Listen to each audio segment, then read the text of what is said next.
Good morning, students. Today we are discuss the Python dictionaries. Dictionary is a collection which is unordered, changeable and indexed. Okay, तो जो हमारी dictionary होती है वो क्या होती है? एक तो हमारी अनऑर्डर्ड होती है, डेटा को हम चेंज कर सकते हैं और उसका इंडेक्स होता है. ठीक है, मीन्स जो हमारी डिक्शनरी होती है उसमें क्या क्या होता है? एक तो हम उसके ऑब्जेक्ट हमारा अनऑर्डर्ड होता है, चेंजेबल होता है और इंडेक्स्ड होता है. ठीक है, पाइथन में जो डिक्शनरी है उसको हम क्रिएट करते हैं, उसके लिए यूज़ करते हैं कर्ली ब्रैकेट्स. इसके लिए कर्ली ब्रैकेट्स का हम यूज़ करते हैं. By using the curly brackets we can create the Python dictionary. Okay, this is the syntax. Variable name, curly brackets open, this is the key, this is the key, this is the key, brand, model and year, and this is the value food and Mustang and year. तो हम Python में जो dictionary create करते हैं उसमें क्या होता है कि हम उसमें एक की वैल्यू पुटअप करते हैं. इसमें की वैल्यू मेंशन होती है. By using the key we can access the data and this is called the indexed. Okay, और हम अपने उसको इस टाइप से एक्सेस ऑब्जेक्ट को प्रिंट करवा सकते हैं. ठीक है ना. नेक्स्ट इसमें एक्सेसिंग आइटम्स. हम आइटम को किस टाइप से एक्सेस कर सकते हैं? तो you can access the items of a dictionary by referring its key name inside the square brackets. By using the square brackets we can access the object. Okay, by using the particular key name. Okay, so this is the accessing point. ठीक है, and also na inbuilt method get method. By using the get method we can also access the value. Okay, this is the example. Okay, x equals to this dot get model. By using the get method we can also access the object in a particular object or particular key. Okay, change the value. इसमें क्या values को हम change कर सकते हैं.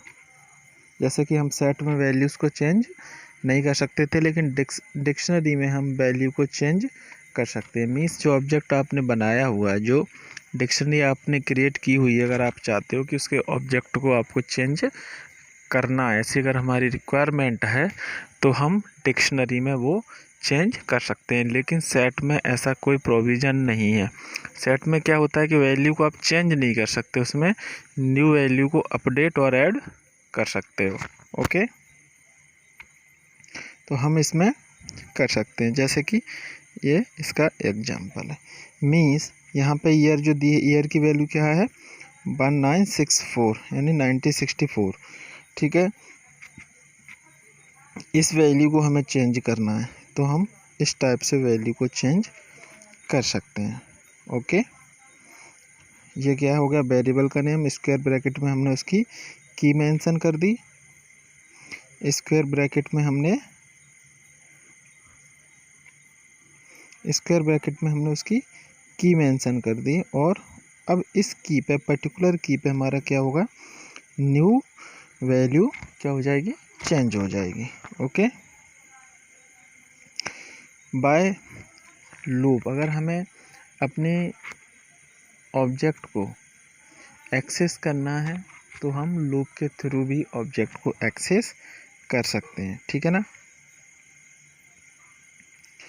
जैसे कि ये एग्जांपल है, प्रिंट एक्स इन क्या है, फॉर लूप का नेम है, एक्स एक वेरिएबल का नेम है, इन मेंबरशिप ऑपरेटर है, और दिस डिक्ट हमारा जिस नाम से हमने डिक्शनरी क्रिएट की है उस वेरिएबल का नेम. आप इसकी जगह पे A B C जो वेरिएबल लेना चाहो आप ले सकते हो, लेकिन दिस डिक्स का मतलब क्या है कि उन्होंने उससे रिलेटेड वेरिएबल का नेम लिया है समझने के लिए। आप दूसरा भी जो चाहो वो ले सकते हो, ठीक है। तो अब इसमें क्या हुआ है, ये 1 बाय 1 हमारे सारे ऑब्जेक्ट को क्या करवा देगा, स्क्रीन पे प्रिंट करवा देगा। आउटपुट स्क्रीन पे ये प्रिंट हो जाएंगे। हमें एक्सेस करना है और कहीं यूज़ करना है प्रोग्रामिंग के अंदर, तो भी हम एक्सेस इसी टाइप से कर सकते हैं 1 बाय 1 सीक्वेंस में, ठीक है। Print all values in the dictionary 1 by 1, तो ये क्या हो जाएगा, 1 बाय 1 हमारी सारी वैल्यूज़ क्या हो जाएंगी, प्रिंट हो जाएंगी बाय यूजिंग द लूप। इसमें एक मेथड होता है वैल्यूज़ नाम से, एक मेथड होता है जो कि हमारा डिक्शनरी में ही होता है, वैल्यूज़ मेथड। वैल्यूज़ मेथड से भी हम क्या कर सकते हैं, उसको एक्सेस कर सकते हैं। इसको यूज़ करने का तरीका सिंपल है, लूप, वेरिएबल का नेम, इन, और जिस नाम से आपने डिक्शनरी क्रिएट की है वो डॉट का यूज़ करते हैं यहाँ पर, dot values method, dot values method, ठीक है ना। तो हम वैल्यूज़ मेथड से भी क्या कर सकते हैं, हम अपने ऑब्जेक्ट को प्रिंट और एक्सेस कर सकते हैं, ठीक है ना।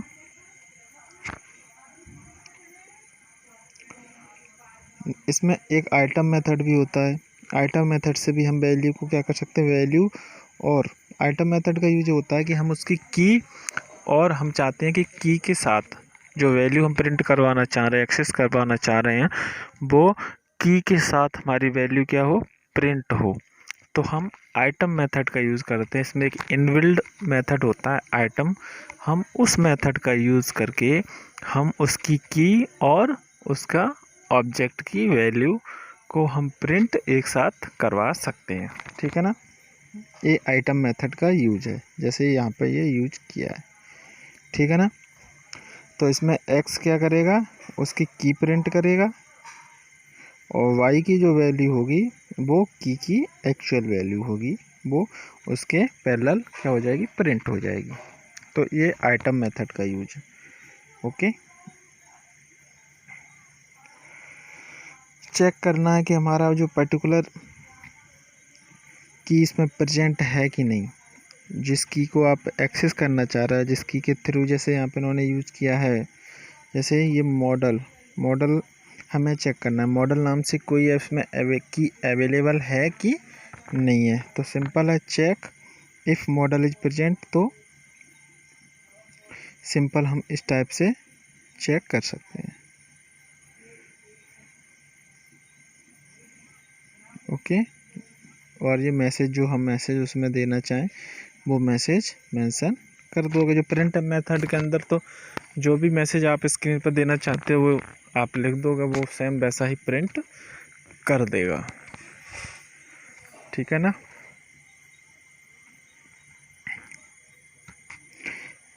लेंथ मेथड तो आपने जो है ना लिस्ट में भी पढ़ा, ट्यूपल में भी पढ़ा, सेट में भी पढ़ा, और डिक्शनरी में आपको समझ में ही आ गया होगा कि ये हमारा क्या रिटर्न करेगा, लेंथ रिटर्न करेगा।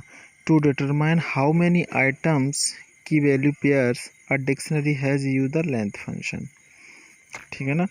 तो कितने आइटम हैं वो हमारे उसकी जो वैल्यू है उसको क्या करवाएगा, वो प्रिंट करवाएगा, ठीक है।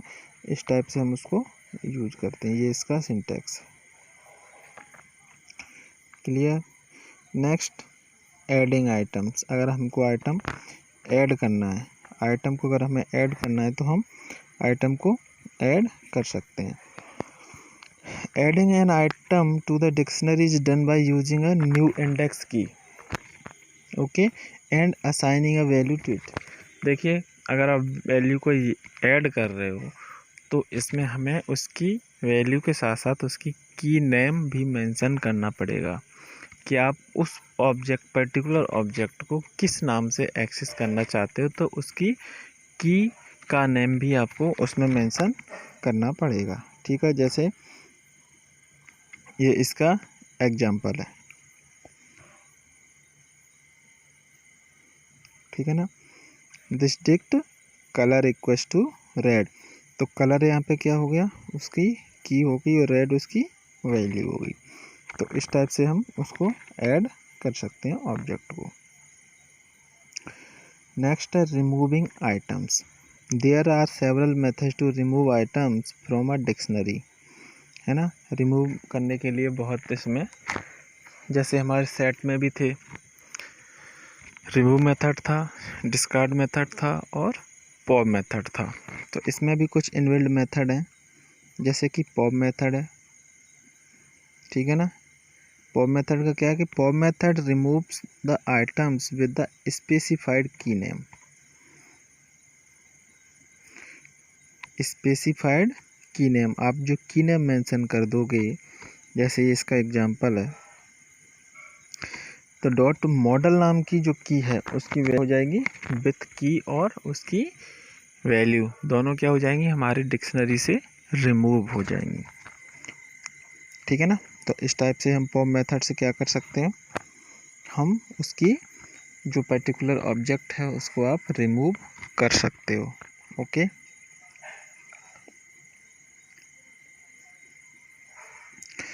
एक इसमें मेथड होता है पॉप आइटम मेथड।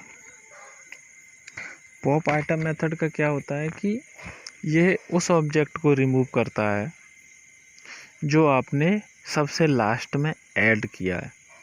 सबसे लास्ट में जो मेथड आपने, जो ऑब्जेक्ट आपने ऐड किया है डिक्शनरी के अंदर, ये उस ऑब्जेक्ट को रिमूव कर देगा डिक्शनरी से। लेकिन ये जो इसके पहले की प्रीवियस वर्जन है पाइथन के 3.7 के जो प्रीवियस वर्जन है, उसमें क्या करेगा, ये सिर्फ उसमें ये क्या करता था कि जो लास्ट का ऑब्जेक्ट होता था उसको रिमूव करता था, जो लास्ट का ऑब्जेक्ट होता था उसको रिमूव करता था। लेकिन 3.7 के जो लेटेस्ट वर्जन है उसमें ये हमारा जो लास्ट इंसर्ट किया है आपने ऑब्जेक्ट को, जो लास्ट आइटम ऐड किया है, उसको ये क्या करेगा, रिमूव करेगा। ओके, तो ये इसका सिंटैक्स है, आप इस टाइप से इसको यूज करते हैं। Okay, del keyword remove the item with the specified key name. हम डेल कीवर्ड से भी स्पेसिफाइड क्या कर सकते हैं, स्पेसिफाइड नेम, की नेम को मेंशन करके उस मॉडल को क्या कर सकते हैं, उस ऑब्जेक्ट को रिमूव कर सकते हैं। इस टाइप से ये इसका सिंटैक्स है और हम इसको ऐसे यूज करते हैं।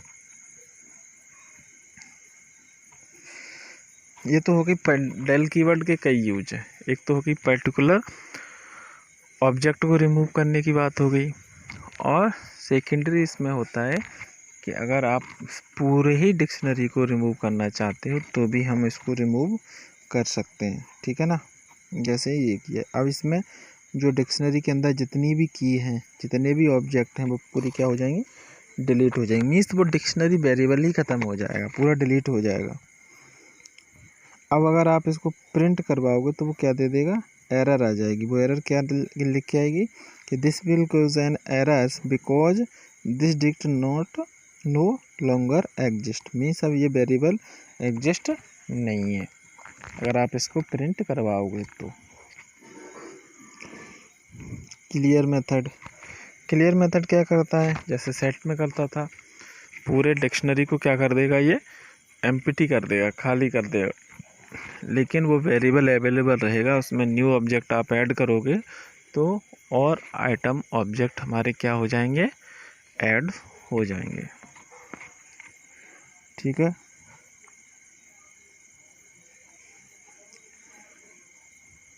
ये तो हमारा पूरा था रिलेटेड किससे, डिक्शनरी से। अब इसमें जैसे कई जगह पे इफ़ यूज हुआ है, कई जगह पे एल्स यूज हुआ है, लूप यूज हुआ है, तो हमारा नेक्स्ट टॉपिक है इफ़ एल्स। इफ़ एल्स में क्या होता है, इफ़ इसकी बॉडी और एल्स और ये इसकी बॉडी, ठीक है ना। इफ़ एल्स का यूज़ ये होता है कि अगर हमारी कंडीशन ट्रू है, जो भी आपने यहाँ पे कंडीशन मेंशन की है, अगर वो ट्रू है तब तो हमारा इफ़ पार्ट एग्जीक्यूट होगा, वो एल्स पार्ट पे नहीं जाएगा। उस टाइम पे हमारा एल्स पार्ट एग्जीक्यूट नहीं होगा। अगर कंडीशन हमारी फॉल्स है, कंडीशन हमारी फॉल्स है, उस कंडीशन में हमारा इफ पार्ट एग्जीक्यूट नहीं होगा, एल्स पार्ट एग्जीक्यूट होगा। ठीक है ना। मैं रिपीट कर रहा हूँ फिर से कि अगर कंडीशन हमारी इफ़ में जो भी कंडीशन आपने मेंशन की, अगर वो कंडीशन हमारी क्या है, ट्रू है, कंडीशन अगर हमारी ट्रू है, जो आपने जो कंडीशन आपने जैसे इफ़ एल्स में जो कंडीशन आपने दी है वो अगर ट्रू है, तो इफ़ के अंदर जो आपने लिखा है इंडेंटेशन, जो कि फर्स्ट क्लास में मैंने बताया था, जहाँ तक इसका इंडेंटेशन पार्ट रहेगा वो इसकी बॉडी को मेंशन करेगा, मतलब इसके एक ब्लॉक को डिवाइड करेगा, वो एक कोड ऑफ ब्लॉक हो जाएगा कि ये इफ़ का ब्लॉक है। ठीक है ना, ये इफ़ का पार्ट है। तो उस पूरे पार्ट को अगर कंडीशन हमारी ट्रू है तो वो इफ़ के अंदर जितने भी पार्ट हैं, जितनी लाइन ऑफ कोड हैं, वो सारे क्या हो जाएंगे, एग्जीक्यूट हो जाएंगे। अगर कंडीशन हमारी फॉल्स है, ठीक है ना, तो हमारा इफ़ पार्ट एग्जीक्यूट नहीं होगा, उस कंडीशन में हमारा एल्स पार्ट एग्जीक्यूट होगा, जबकि कंडीशन हमारी फॉल्स होगी। ऐसा कभी नहीं होगा, कभी पॉसिबल इम्पॉसिबल है कि इफ़ और एल्स दोनों पार्ट एग्जीक्यूट हो जाएं। It is impossible. हमेशा ये माइंड में सेट करना कि दोनों में से एक ही पार्ट एग्जीक्यूट होगा। अगर कंडीशन ट्रू होगी तो इफ़ पार्ट, और कंडीशन फॉल्स तो एल्स पार्ट। ठीक है, जैसे ये एक एग्जांपल है। ठीक है ना, एक वेरिएबल लिया ए, एक वेरिएबल लिया बी, ए की वैल्यू 33, बी की वैल्यू भी 33। कंडीशन मैंने चेक की कि if B greater than A, B greater than A, अगर बी की वैल्यू ए से ग्रेटर है तो ये स्टेटमेंट एग्जीक्यूट हो जाए। अगर कंडीशन फॉल्स है तो एलिफ, इसमें एलिफ क्या होता है, नेस्टेड एफएल्स के लिए हम एलिफ का यूज़ करते हैं। मींस कंडीशन के अंदर हम एक और कंडीशन देना चाहते हैं, कंडीशन के साथ साथ एक कंडीशन के साथ हम दूसरी कंडीशन देना चाहते हैं, तो हम एलिफ कीवर्ड का यूज़ करते हैं, वो दूसरी कंडीशन को चेक करेगा। एलिफ में और एल्स में डिफरेंस ये है कि एलिफ कंडीशन को चेक करेगा कि अगर ये कंडीशन ट्रू है तब एलिफ पार्ट एग्जीक्यूट होगा। एल्स में क्या होता है, एल्स में ये होता है कि ऊपर की सारी कंडीशन को चेक करेगा, अगर कोई कंडीशन सेटिस्फाइड नहीं हो रही है तो लास्ट में एल्स पार्ट एग्जीक्यूट होगा ही होगा। लेकिन एलिफ के साथ ऐसा नहीं है। एलिफ में क्या होगा कि अगर एक भी कंडीशन, अगर कंडीशन चेक करेगा, ट्रू कंडीशन होगी, अगर कंडीशन ट्रू होगी, उसी सिचुएशन में हमारा रिजल्ट एलिफ पार्ट को एग्जीक्यूट होगा और करेगा। ठीक है ना। एलिफ क्या होती है कि वो नेस्टेड कंडीशन के लिए, कंडीशन के साथ साथ और कंडीशन आप देना चाहते हो, एक से ज़्यादा कंडीशन देना चाहते हो, तो एलिफ का हम यूज़ करते हैं। ठीक है, ओके। तो ये हमारा एलिफ यहाँ पे, और दो कंडीशन चेक मैंने की। ठीक है, अब जैसे यहाँ पे दो दिया, हम यहाँ पे एल्स पार्ट और दे देते, यहाँ पे एल्स और एक मैसेज दे देते प्रिंट, और इसमें मैसेज दे देते कि B is not greater, B is not greater. ठीक है ना।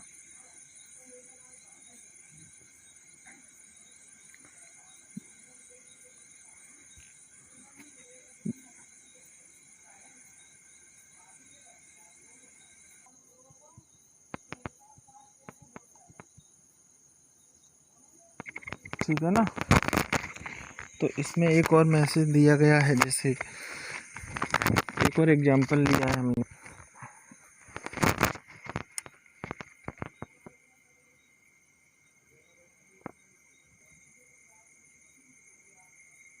ठीक है ना, तो इसमें एक और एग्जांपल लिया है जिसमें दो कंडीशन दी हैं और एल्स पार्ट दिया। तो फर्स्ट कंडीशन चेक करेगा बी इज ग्रेटर, यस, ये मैसेज प्रिंट हो जाएगा आउटपुट स्क्रीन पे। ए इक्वल टू बी नहीं है, ये मैसेज प्रिंट नहीं होगा, और एल्स पार्ट भी एग्जीक्यूट नहीं होगा, सिर्फ इफ़ पार्ट एग्जीक्यूट होगा, क्योंकि इफ़ की कंडीशन क्या हो रही है, फुलफिल हो रही है। ठीक है, in this example a is greater than b, so the first condition is not true. Okay, also the elif condition is not true, so we go to the else condition and print the screen that a is greater than b। Sorry, हाँ, क्योंकि b greater नहीं है तो हमारा else part क्या हो जाएगा, execute हो जाएगा। You can also have a, हम इसमें इसको इस टाइप से भी, वो तो इसी का शॉर्ट हैंड है ना। ये कुछ स्टेटमेंट इनको देख लो, वन लाइन स्टेटमेंट हम एक ही लाइन में इस टाइप से भी लिख सकते हैं, कंडीशन भी चेक करा सकते हैं और प्रिंट स्टेटमेंट भी उसी में मेंशन कर सकते हैं। तो इस टाइप से भी हम स्टेटमेंट को लिख सकते हैं। ज़रूरी नहीं है कि हमने कंडीशन दी और इसके नीचे प्रिंट स्टेटमेंट आएगा, ये उसके पैरेलल भी आ जाएगा कॉलन के बाद में। ओके,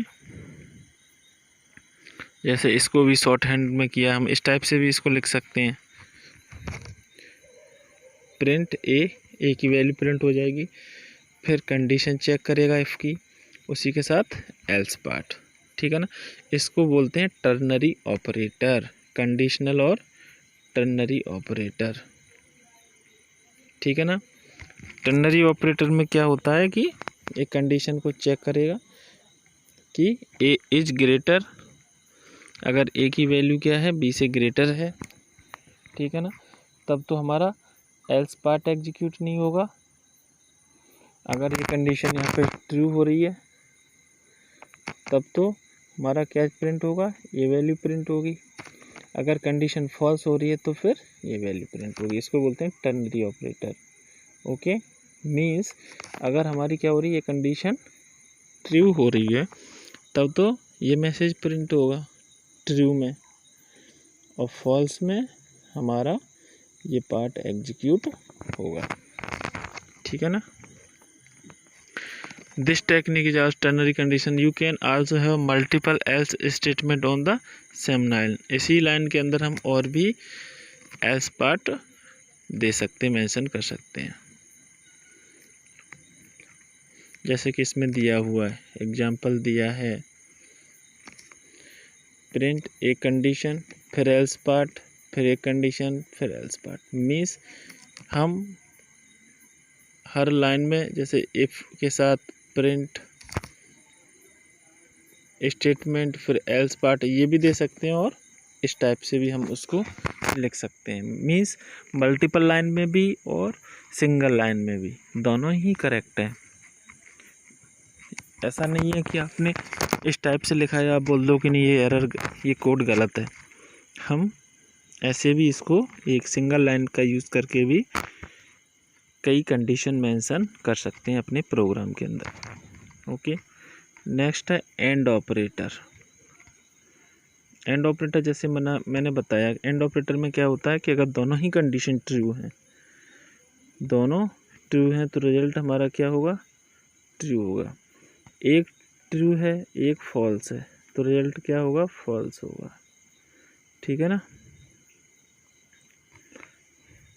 दोनों ट्रू हैं तो रिजल्ट ट्रू, एक ट्रू एक फॉल्स तो रिजल्ट फॉल्स, फॉल्स में तो रिजल्ट फॉल्स होगा ही। ठीक है, और फॉल्स ट्रू में भी क्या रिजल्ट होगा, फॉल्स ही होगा। मीन्स एक ही कंडीशन बनती है जिसमें रिजल्ट हमें ट्रू मिलेगा। अगर दोनों कंडीशन हमारी ट्रू हैं, एक ही कंडीशन है, अगर दोनों ही कंडीशन हमारी दोनों ही ट्रू हैं तभी रिजल्ट ट्रू मिलेगा, अदरवाइज फॉल्स ही मिलेगा। ठीक है, जैसे क्वेश्चन है, एक एग्जांपल है, ठीक है, ए की वैल्यू बी एंड सी, मुझे 3 वैल्यू दी गई हैं और 3 में से मुझे ये फाइंड आउट करना है by using the Python programme की कौन सी वैल्यू ग्रेटर है।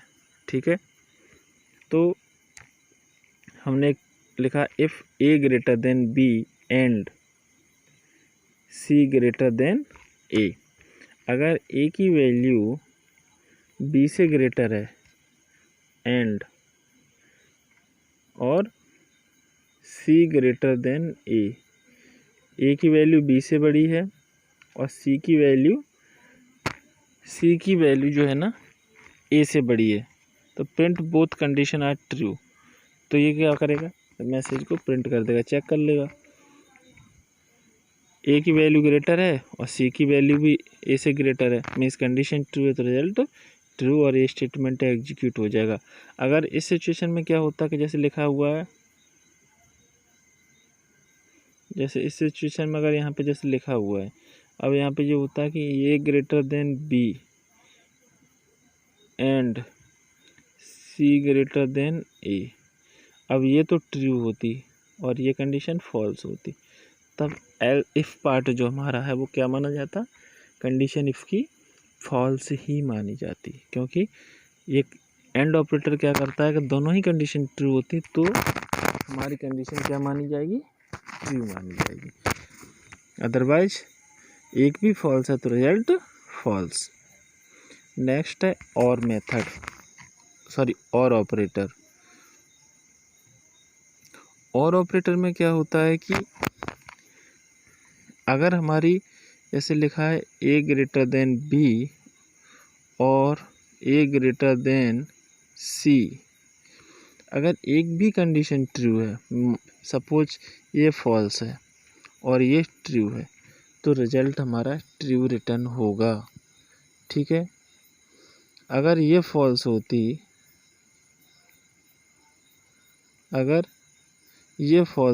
और ये ट्रू होती, तब भी रिजल्ट हमारा क्या होता, ट्रू। सिर्फ इसमें एक ही कंडीशन में रिजल्ट हमारा फॉल्स होगा, जब दोनों ही कंडीशन क्या होंगी, हमारी फॉल्स होंगी।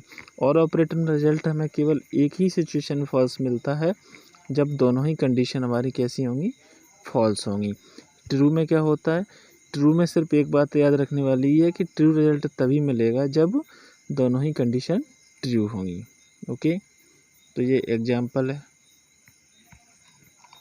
ए ग्रेटर देन बी और ए ग्रेटर देन सी, अगर दोनों कंडीशन ट्रू होंगी तो पार्ट एग्जीक्यूट होगा, अदरवाइज एग्जीक्यूट नहीं होगा। नेस्टेड इफ़ के अंदर जैसे अगर हम एक से ज़्यादा, जो एलिफ का यूज़ बताया मैंने, हम एलिफ का यूज़ करके भी प्रोग्रामिंग कर सकते हैं और इस टाइप से भी कंडीशन एक से ज़्यादा दे सकते हैं। इसको बोलते हैं nested if else. Okay, next topic है लूप्स। लूप का काम ये होता है कि हमारा कोई स्टेटमेंट है और उस स्टेटमेंट को हमें एक स्पेसिफाइड कंडीशन तक हम चाहते हैं कि उसको हम एक्सेस करें। जैसे मैं छोटा सा एग्जांपल दूं, अगर मुझे आउटपुट स्क्रीन पे 1 to 100 नंबर्स प्रिंट करवाने, एक तो सिचुएशन ये है कि आप 100 टाइम प्रिंट फंक्शन लिखो, 100 प्रिंट 1,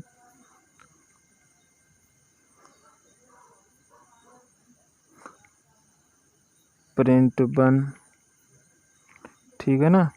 इस टाइप से हम उसके 100 टाइम प्रिंट स्टेटमेंट का यूज़ करें। अब इसमें क्या होगा, टाइम भी बहुत कंज्यूम होगा, कोड भी लेंदी हो जाएगा, है ना, कोड भी काफ़ी बड़ा दिखेगा, लेंदी हो जाएगा।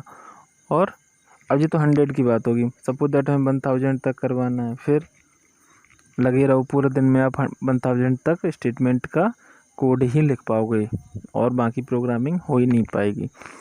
तो हम इसमें क्या करते हैं, इसके लिए इस प्रॉब्लम को दूर करने के लिए लूपिंग का यूज़ करते हैं। ओके, तो लूप हमारे होते हैं 2 टाइप्स के, एक होता है फॉर लूप, एक होता है व्हाइल लूप। ठीक है,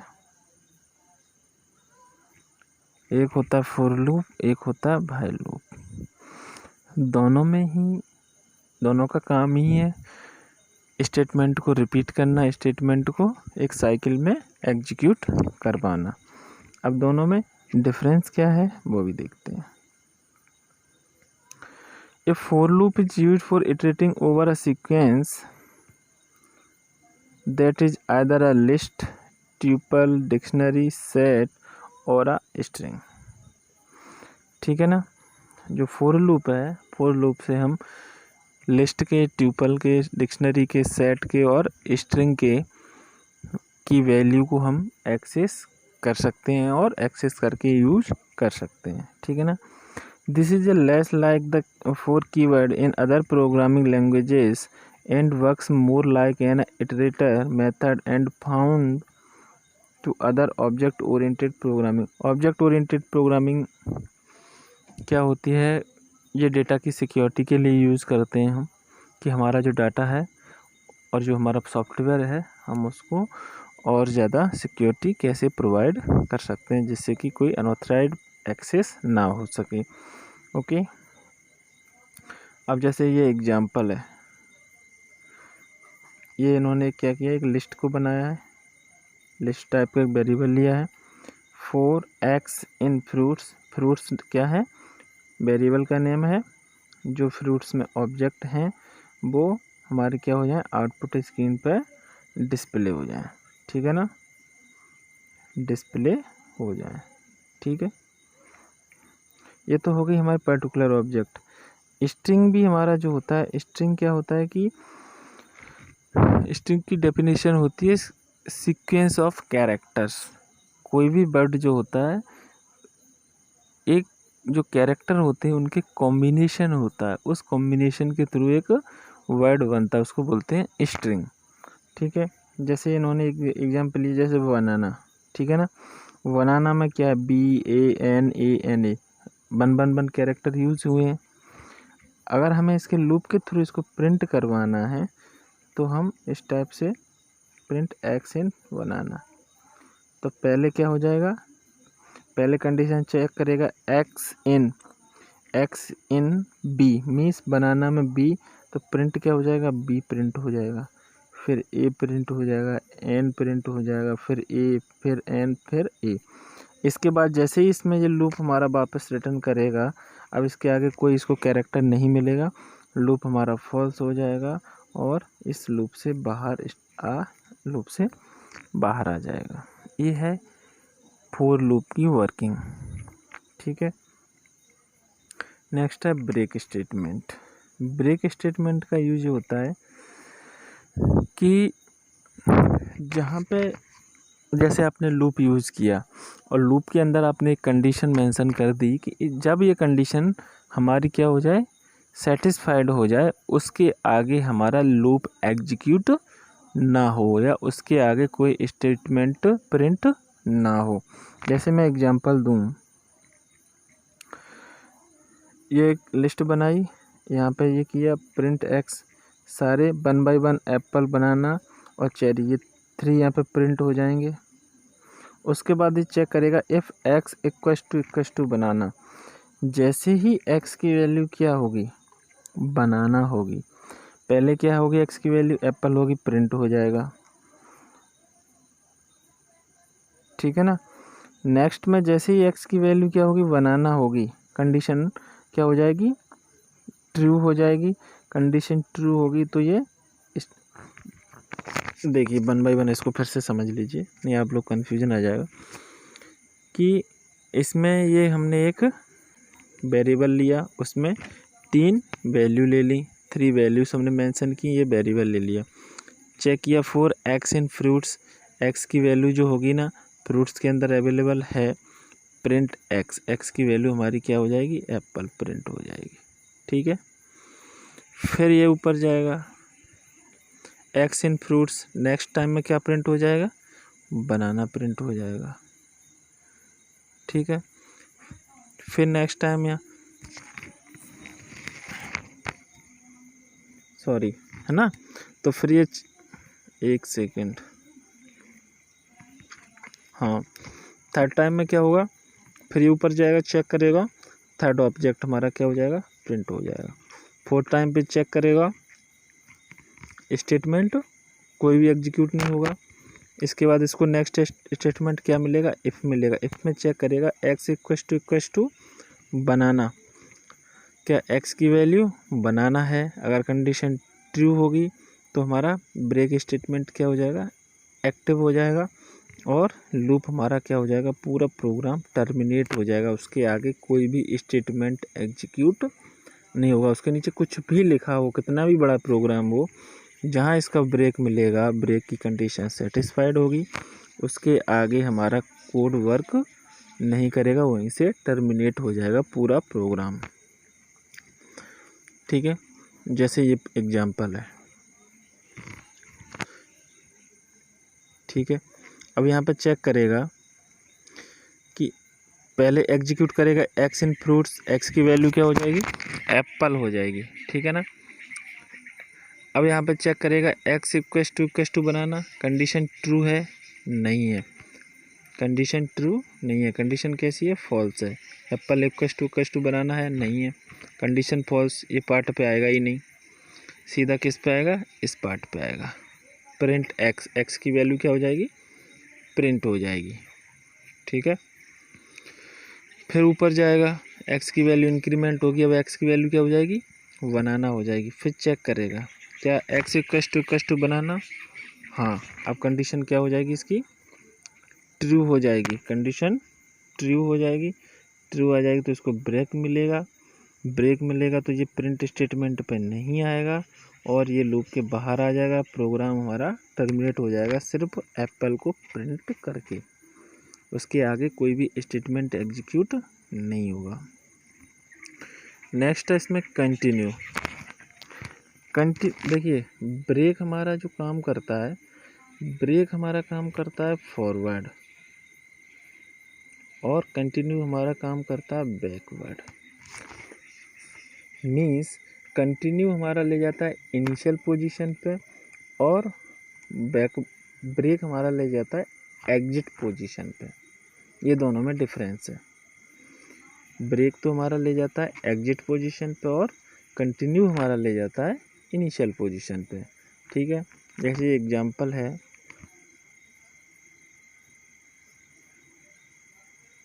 ये है। ठीक है, ये बनाया हुआ है, एक्स इन फ्रूट्स चेक करेगा। अब ये चेक करेगा एक्स इक्वस टू बनाना, अगर एक्स की वैल्यू बनाना है, कंडीशन अगर ट्रू हो जाएगी तो कंटिन्यू हो जाएगा। जैसे इसका पूरा फुल एग्जीक्यूशन बता देता हूँ। एक्स की वैल्यू क्या बनाना है, नहीं है, एक्स की वैल्यू एप्पल है तो कंडीशन क्या हो जाएगी, फॉल्स हो जाएगी।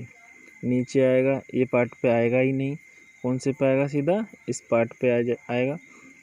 इफ़ का पार्ट जो है ना, इफ़ की बॉडी ये है, ये जो प्रिंट है वो 4 की बॉडी के अंदर है। ये 4 का जो स्कोप है वो इस प्रिंट तक है, इफ़ का जो स्कोप है वो इस कंटिन्यू तक है। ठीक है ना।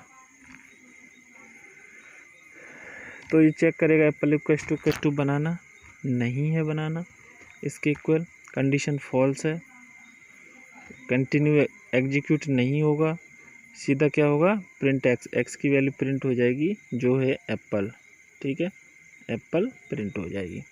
ऊपर जाएगा, एक्स की वैल्यू इंक्रीमेंट हो जाएगी, अब एक्स की वैल्यू क्या हो जाएगी, बनाना हो जाएगा, एक्स इक्वस टू बनाना।